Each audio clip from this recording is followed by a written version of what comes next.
Noisy neighbours. In a terraced house between the gasworks and the railway station lived a very miserable man. He was miserable because he lived between a motorbike mechanic and a music teacher.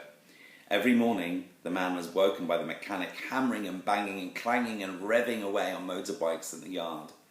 It seemed as if the noise would shake the house down. Then the first pupil would arrive at the music teacher's house, and there would be a screeching of violins or a thundering of pianos or a catwalling of trumpets or the ear-splitting whine of a flute played flat. It seemed as if the music would break every window in the middle house.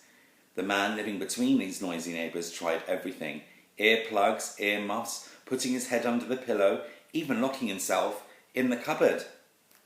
But the engines revved and the music jangled until he thought his head would burst. "This just can't go on," he thought to himself one morning. But he could not hear himself think, so he had to shout it as loud as he could. "This can't go on!" So he went next door to the mechanic's house and offered him a fistful of money if he would sell his house and move.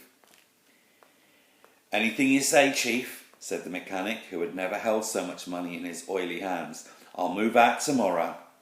Then the man went to his other neighbour, the music teacher, and offered her all the money he had left if she would sell the house and move. "Oh, of course, absolutely, my dear," said the music teacher, who had never seen so much money in her life. "I'll move tomorrow." So the man from the middle house went home happy and locked himself in the cupboard with his earplugs and pillow over his head for the last time. And he wondered why he had never thought of the remedy before. Next morning he even went round to help the music teacher pack. "I hope you found somewhere nice to live," he said as he helped her carry the pianos downstairs. "Oh yes, thank you. I was really very lucky. I found out that the motorbike mechanic who lives 2 doors away was also looking for somewhere else to live.